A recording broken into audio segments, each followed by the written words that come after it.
You're listening to the 2011 Indian Grand Prix podcast on Formula1 FanCast. To keep up to date with the latest Formula 1 news, visit www.formula1fancast.com, and you can also follow us on Twitter at Formula1 FanCast.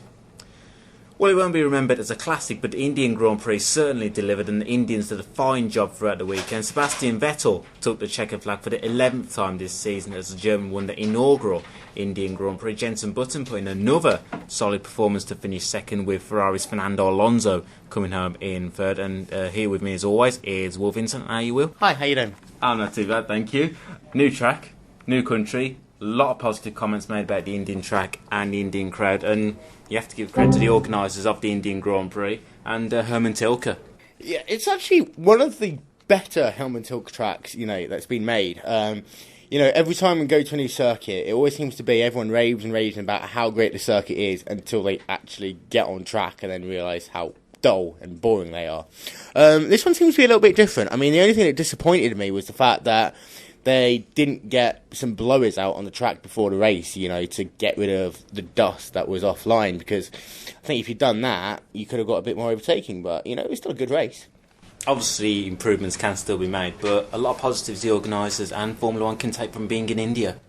Well, yeah, seeing the crowd, seeing the atmosphere, they're a country that, definitely appreciate Formula 1. You go to some places, like Turkey was one in particular, where no one turned up, no one looked interested. And, you'd go to other places where it almost looks like it's just there to put on a show for a select few rich people who don't actually care about motor racing. But, in India, they really did care, and they really, really put a lot of passion and energy into it. And for that, I think you've got to say a big well done to India for their first year. Well, the last couple of weeks have been devastating for motorsport. Dan Wheldon and Marco Simoncelli are sadly not with us anymore. A minute silence was held before the race to pay tribute to both Wheldon and Simoncelli. And I know there hasn't been any fatalities in Formula 1 since 1994, but there's always room for improvement to improve the safety of Formula 1. Formula 1 is one of the world leaders not only on the spectacle of racing, but the safety of the sport as well. Like other sports, IndyCar, NASCAR, MotoGP, a lot of what they put into the cars they race with comes back onto our road cars and our road bikes. So whilst, we have been devastated to lose two great drivers, Dan Wheldon, one of the best over racers of this generation, Marco Simoncelli, would have been a MotoGP world champion without a doubt. And it was both saddening and ironic that both the drivers had signed new deals with good teams, that would help them progress in their career, and sadly it wasn't to be. But Formula 1 will have learned from this as much as IndyCar and MotoGP. I think all series will be looking at the safety for themselves, for their fans, to make sure something like this never happen again if possible. I mean, unfortunately, death and motorsport have gone hand in hand for many years, and whilst Formula 1 and many forms of motorsport has been really, really safe over the last few years, there's always the possibility of a freak accident, and if you can minimise that risk as much as possible, then you reduce the chance of a fatality ever happening. But you can see how safe Formula 1 is nowadays, and kudos to people like Jackie Stewart, who fought so hard in the 70s to build up the safety of Formula 1, for Bernie Ecclestone for refusing to go to tracks that would be deemed unsafe for racing, and to all the teams in FOTA for pushing as well to ensure that the safety of their cars continues to improve. Well, everyone here at Formula 1 FanCast send our condolences to Wheldon and Simoncelli's families. Coming on to the Indian Grand Prix, home favourite Narain Karthikeyan finished the race 17th ahead of his teammate Daniel Ricciardo. Considering he's been out of the car for a considerable amount of time, Karthikeyan did a good job. Well, yeah, he's always had, some pure driver talent. Unfortunately, sponsorship and stuff like that, when you're running in the the lower grid teams, always becomes a slight issue. Do you have the money to help bankroll your way through Formula 1 and give you the opportunity to get good results? And unfortunately, it never really worked out for him. But, to have a home drive at the Indian Grand Prix was always something that I think a lot of people wanted. And it was so nice that Karthikeyan actually got the opportunity to drive, especially how Karan Chandhok's seat, which looked like it was always going to be guaranteed, got taken away from him at the last moment. Team Lutz's Heikki Kovalainen put in another fine drive to finish 14th, and he finished ahead of Rubens Barrichello in the Williams. Good drive from Kovalainen, and again, Heikki finishes ahead of a midfield car. Well, yeah, and this is what Lotus need to do. They need to continue to just drive their race, avoid all the drama and incidents around them, and just hope that they get lucky. When you're fighting for the 10th place in the championship, getting these 14th, 13th, 12th places could be worth a considerable amount of money at the end of the season. That's what Lotus really need, that little bit of TV money and investment to help them as they progress as a team. And they have progressed as a team. Out of all the three newcomers, in brackets, because they've been around for 2 years almost now, Lotus is the one team that's actually showing some promise. But it was another difficult weekend for Jarno Trulli. I'm sure many of us were asking why Karun Chandhok wasn't in the car. Well, yeah, especially as Kovalainen has been outperforming Trulli for quite a bit of the season now. And Karun Chandhok would have generated a lot more interest, possibly got a few more sponsors for the car for that one race. I understand Fernandez's decision because, again, they are fighting for 10th in the championship and they do need to have a better team as possible, and having a driver race one race, it gets to a point, where you could limit your potential, and, that amount of money at stake, it's a risk that they couldn't afford to take. Well, if you were Tony Fernandez, would you be tempted to go with Kovalainen and Chandhok as your driver lineup next year? Yes, I think, because Trulli's over the hill. Although, to be fair, I don't think Trulli got up the hill in the first place. The days of the Trulli trains at a number of tracks bring to mind. He was always very good at qualifying, never very good at the race. It used to be, okay, let's wait until the pit stop and hopefully we can overtake him. Until then, we're going to ride in a conga line. I think Trulli's days from Formula 1 should have been over a couple of years ago, and it's just obvious that he should disappear somewhere else. I don't know where else, but he could still do a lot of development for a car. He could still help Lotus out with development. He could probably still take a nicely paid advisor role, but in the car, I don't think he's the right guy for the job. Okay, moving on now. And Sauber's Sergio Perez, despite starting the race 20th, came through the field to finish 10th to pick up a point. Mexican was able to hold off Renault's Vitaly Petrov for the final point scoring position. A good effort from Perez. Again, a good effort from Perez, and I've been singing Perez's praises for most of the season. He's a very good, solid driver. You know what, I think it's almost what that team needs. They've got a very good, balanced set of the drivers. Yes, they might be a little bit of the two extremes apart from each other, but they always seem to have one driver doing well. And both the drivers seem to do reasonably well. So they've got a good, solid lineup, and when you're fighting in the midfield, points count. Every single point counts. More, even, in fact, than when you're fighting up front. However, it's been a difficult second half of the season with Kamui Kobayashi. Yeah, and let's not forget, Kobayashi, he's had a great career so far. But for a driver to have a great career, they always need to have a difficult period. And it's how you get through that difficult period and build yourself as a driver that counts. You could look at Lewis Hamilton, for example, and have a look at his difficult period and how he's reacted to that. And you could almost take that into account with Kobayashi a little bit. You need to see how he's going to react to this. I'll just race the rest of my races this season, get them out of the way, have a look for the winter, see what's going on, and just come back next season. Because he's not even raced that much in Formula 1 yet, obviously. So, racing this many races, week in, week out, maybe that's what's taking its toll on him. Well, coming on to Toro Rosso, where Jaime Alguersuari again finished in the points as the Spaniard came home in 8th, and Alguersuari continues to bring home the points. Well, yeah, and he's doing the Toro Rosso team proud, to be fair. And it's everything that Toro Rosso is supposed to be as a team, developing driver talent, being a good, solid team. Yes, they're not going to compete for a win again unless they have crazy, crazy circumstances, like in Italy that year. But at the same time, they're doing their job. Alguersuari's doing his job. And I think people are forgetting that Alguersuari is still a young driver, and if he continues to drive as well as he has been, he could be someone Red Bull could be looking at as a potential future teammate for Sebastian Vettel. Well, yeah, because I would say that Webber's got 12 months. That's it. Bye-bye, Webber. Because I don't think he wants to really stay at Red Bull that much anymore either. And I think, his days are numbered at the team. He knows his days are numbered at the team. He knows he can't compete with Vettel. If I was Webber, I'd start looking at DTM, V8 Supercar, something like that. Get himself out of Formula 1 and start enjoying racing again. And you could say last year was Webber's best opportunity to become world champion. Yeah, and one of the Webber's downfalls has always been his ability to string an entire season together, and you saw how that fell apart a little bit last year. And, this year he just hasn't even been able to put a couple of good races together. And that's the difference between Vettel and Webber. Vettel's bad races, he finishes, 4th? Webber's bad races, he DNFs or finishes ridiculously low in the points.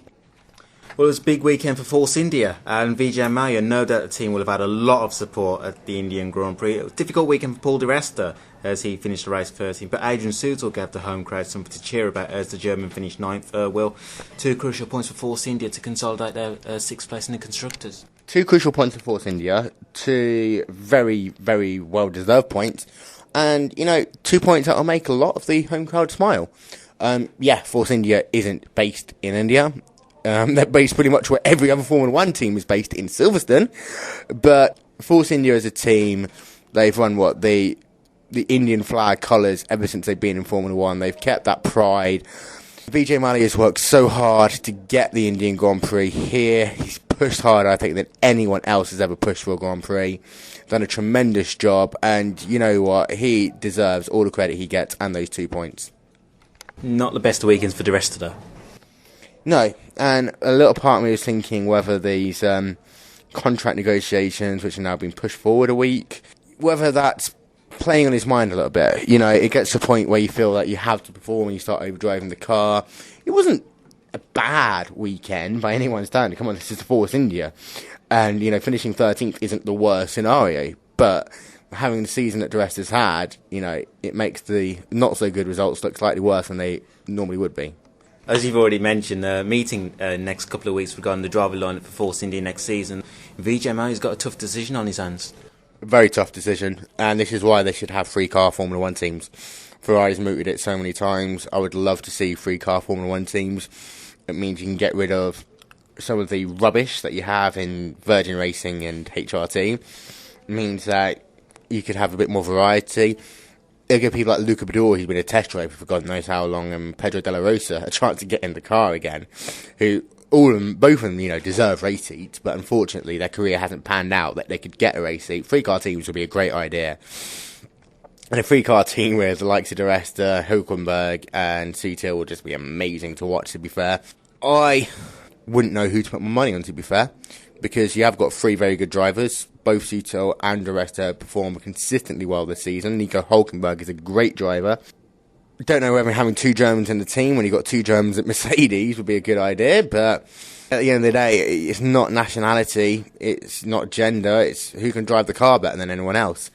And if you can drive the car better than the guy you're racing with, then you get the drive. Unfortunately, in some of the smaller teams, you have who has more money, but I don't think that's going to factor into Force India's decision.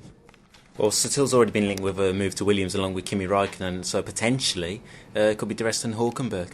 Which again would be a great lineup. Either 2 of those 3 would be interesting, great lineup to watch. Force India's always bucked the trend. I mean, you look at Formula 1 teams, they always say how you should never really have 2 young drivers because they end up start taking each other out or hurting each other more than they would do if they worked together, if you had an established driver, and it hurts development a little bit. But you know what, Force India, they've bucked the trend, they've done well. I still don't get why Kimi Raikkonen wants to come back to Formula 1. Maybe he's just playing the bluff card to get Kyle Busch to pay him a bit more money for his NASCAR program. But why would Kimi Raikkonen, Formula 1 world champion, who's only really ever raced at good teams apart from when he was at Sauber, Ferrari and McLaren, why would he go to Williams? A team that's had a disastrous season. Why would he come back? And he's not going to get that much money because he's going to Williams. They don't have that much money. So, I don't know. I still think there's a lot of ulterior motives going on in those contract developments. Okay, moving on now. Mercedes had a good weekend as Michael Schumacher and Nico Rosberg finished 5th and 6th. Will, again, Michael makes another flying start to the race. Yeah, I actually want to know where he learnt that, because I could do that when I race myself at times. But yeah, from the lights to turn 1, he always seems to have a really good race, and if you can avoid the drama, he has a really good race full stop. So, good race for both the cars, showing how Mercedes are still a good team. They could be a team to watch next year, to be perfectly honest. Schumacher's been there long enough that he could start working his magic. And, Nico's going to want to put in a lot of development if he wants to get anywhere with that team as well. But, good result. And we saw Schumacher saying that he's not bothered if Rosberg finishes ahead of him in the race. I don't believe that for a minute. And Schumacher's only 5 points behind Nico in the Drivers' Championship, so I'm sure Schumacher will be doing everything he can to beat his teammate. Schumacher will not be happy if anyone beats him. Come on, we're talking about Michael Schumacher, who accidentally turned into Damon Hill in 1994 and accidentally turned into Jacques Villeneuve in 1997 and accidentally crashed into a barrier at Monaco just so people wouldn't beat him. He's going to want to beat Nico. That's probably the second most ridiculous thing I've heard this season after Alonso talking about how he's giving up. And I'm sure both Schumacher and Rosberg will be home for a strong car next year for them to challenge for race wins. Yeah, as I said, you've got a good, solid team, that Mercedes now. They've got everything from the good driver lineup to a good back-of-house team. You've got Ross Brawn, he's a good motivator and team owner. There's not a lot you could really do with that team to make it much better, apart from giving them a good car. Okay, Ferrari's Fernando Alonso was able to hold off Red Bull's Mark Webber for third place. Alonso wasn't able to challenge for the race win, didn't make any mistakes, and was able to pick up a good, solid result for him and the team. Well, yeah, good result, good podium. Probably the best they could have asked for again. They've slipped back behind McLaren this year. It's time to rebuild as far as they're concerned. And if the results come their way, the results come their way. Massa, on the other hand, needs to buck his ideas up and just race his car and stop getting into confrontations of Hamilton on track. Simple as that. We've talked about how Hamilton's been at fault. Massa's almost as bad, if not as bad. Quite a lot now, and he needs to sort himself out. Massa and Hamilton, their collisions, it's getting beyond the joke now, isn't it? 6 collisions in one season. The amount of money that would cost alone. They've just chucked a couple of $1 million down the toilet, essentially, for no good reason. Apart from the fact that they might not like each other. It's interesting to hear what Hamilton had to say about on the grid. Massa's always been a bit of a character, but his character's always been overshadowed by Alonso, who's a bit more of a character, unfortunately. But yeah, they just need to sort it out. And if I was someone from Photo, I'd just get them two in a room, get them some boxing gloves, let them sort it out, and then go out on track. Okay, well, coming on to McLaren now, and as for Lewis, it was another weekend he'll want to forget, despite him doing a good job in qualifying. 2011 a season Hamilton will not want to dwell on, both on and off the track. Yeah, and it was nice once that Hamilton wasn't definitely not to blame when it came to that incident. If I was Hamilton, I would have done exactly the same thing. He had his car inside Massa coming into the corner, so he should have, been able to get the position. And if that was any other driver in Hamilton, there wouldn't have been an issue, full stop. But yeah, at the end of the season, only a couple of races away now. Hamilton's just looking forward to going back home and chilling out. Button, on the other hand, is capitalising on all of Hamilton's mistakes to just carry on racing and getting the results delivered to him. And kudos to Button for just keeping his head clean the entire season, because he's done a sterling job. I know you mentioned previously Hamilton needing an arm around his shoulder. Anthony, his father, he's currently manager for Paul di Resta. Do you think Lewis would benefit by having Anthony as his manager again? Yes and no. I mean, I got sick and tired of listening to Anthony Hamilton go on and on and on about his glorious, glorious son. But, at the same time, I think Hamilton's a bit of a close-knit guy. He cares about his family a lot, his brother, his dad. And the fact that his dad, can't spend all of his time with him, maybe that's affected him this year. It's something that Hamilton needs to sit down, think about it, and, evaluate his options and see whether he could do with them being closer to him. But as you've said, to take nothing away from Jenson Button, he put in a strong performance. Well, yeah, and I think if you had another round of pit stops, you never knew who could have taken home the checkered flag. Simple as put as that. And finally, we come on to Red Bull. Another pole position, race win, and fastest lap. Perfect weekend for Sebastian Vettel. Again. Could we ask for any more from Vettel? His aim to do a race is qualifying pole, drive off into the distance, set the final fastest lap on the last lap of the race, just to annoy his mechanics. Webber, on the other hand, tough weekend again. I don't know what it is with Webber. It seems to be everything that Vettel does right, Webber can't do at all. And just finally as well, congratulations to Vettel on breaking another record for the most laps led in the Formula 1 season. Yeah, well done. Can he go a bit slower next year, please? I want a bit more of an interesting championship. Abu Dhabi next, and you wouldn't bet against Vettel winning there. It's a Red Bull track, so yeah. Unfortunately, everything's been a Red Bull track this year. Should we just go and place our bets now and get our 11 to 12 odds, whatever they'll be, and just cash in our pennies or something, or just not watch it because we know Vettel's going to win? It'll just be another Red Bull domination. Let's just see who finishes second, shall we? Okay, well, thank you very much, Will, for coming in to review the Indian Grand Prix. You can visit www.formula1fancast.com to keep up to date with the latest Formula 1 news. And you can also follow us on Twitter at Formula1 FanCast. From me and Will, adios. Bye.